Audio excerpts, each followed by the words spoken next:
Hey, Robert Marino here with Sentry Equipment, and today in our product training videos we're going to show you how to make a banana split.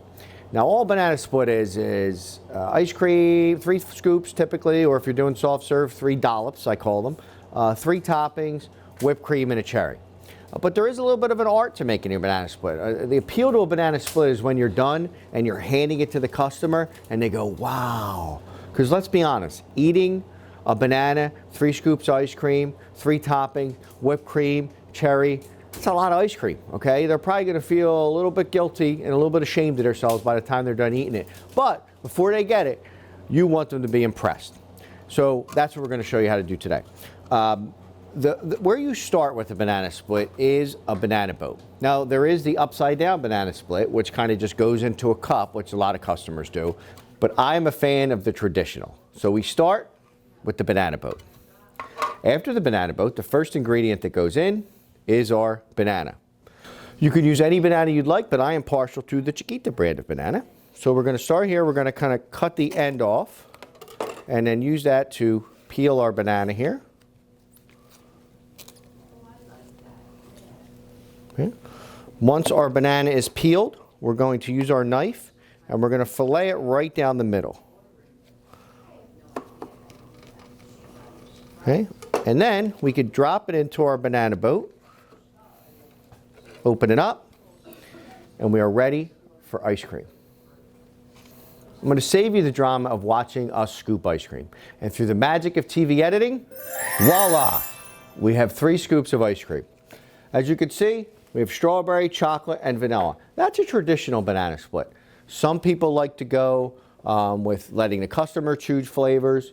Completely up to you. Some people like to create their own kind of wacky banana splits. But essentially, your traditional is going to be vanilla, chocolate, and strawberry. We move over to our toppings. We have strawberries, which, as you guessed it, will go on our strawberry. We want to make sure we get a good amount of strawberries on there. We have some wet walnuts, which will go on our chocolate.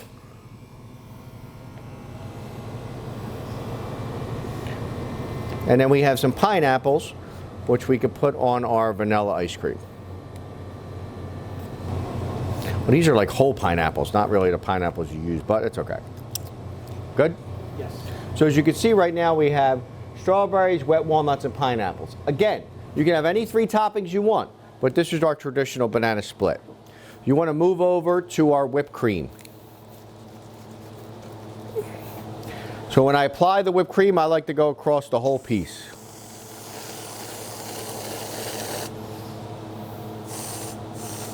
All right. I'm a fan of adding a little rainbow sprinkle action. Dress it up a little bit.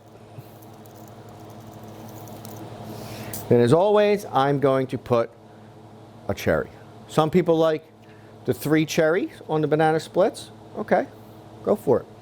So in the end, you have your banana, your 3 scoops, whipped cream, 3 toppings. That is a beautiful banana split. So banana split is a traditional item. You could jazz it up, you can incorporate it with the theme of your ice cream store. You can have recipe-driven banana splits.